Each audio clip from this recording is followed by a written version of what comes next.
بسم اللہ الرحمن الرحیم الحمد للہ رب العالمین والصلاة والسلام علی خاتم النبیین اما بعد۔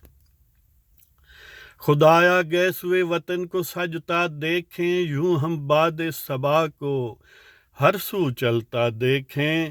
ہر وقت ہر بام یہاں نور کی برسات ہو، ذرہ ذرہ کونا کونا بس چمکتا دیکھیں۔ خدایا گئے سوئے وطن کو سجتا دیکھیں، یوں ہم باد صبا کو ہر سو چلتا دیکھیں۔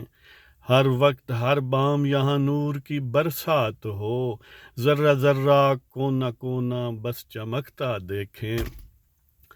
تو ابھی آپ لوگوں نے سن ہی لیا ہوگا کہ اپوزیشن نے اپنا چیئرمین سینٹ کے لیے متفقہ کینڈیڈیٹ جناب میر حاصل خان بزین جو نیشنل پارٹی کی سربراہ ہیں ان کو منتخب کیا ہے۔ تو یہ ایک بڑا اچھا چوائس ہے۔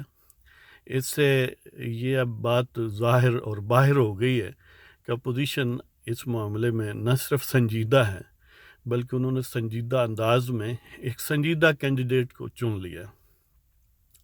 میر حاصل خان بزین جو ایک حقیقی ڈیموکریٹ اور جمہوریت پسند ہیں، سینئر پارلیمنٹیرین ہیں اور ایک ایسے گھرانے سے تعلق رکھتے ہیں جن کی یعنی ایک ٹھوس سیاسی شناخت ہے۔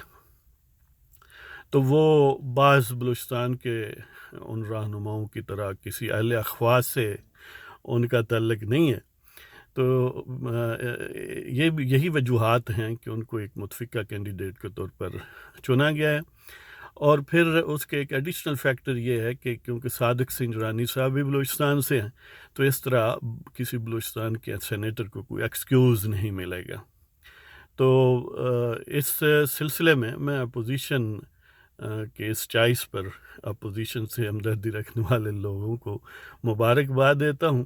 اب دیکھنا یہ ہے کہ کیا کوئی سینیٹر نوٹوں کے تھیلے تلے کسی کی گردن جو ہے اس میں خم آتا ہے یا نہیں، کیا وہ لائلٹیز بدلتا ہے یا نہیں، کیونکہ اگر لائلٹیز نہ بدلی جائیں تو یہ بات طے ہے کہ سنجرانی صاحب کو الگ کر دیا جائے گا اور حاصل بدین جو سینٹ کے چیئرمین بن جائیں گے۔ تو let us see hope for the better۔ تو اب اجازت چاہتے ہیں، بس اسی خبر کو ہم نے چاہا کہ تھوڑا تبصرہ اپنے دوستوں کی خدمت میں عرض کر دیں، تو انشاءاللہ پھر حاضر ہوں گے۔ خدا حافظ، پاکستان زندہ باد۔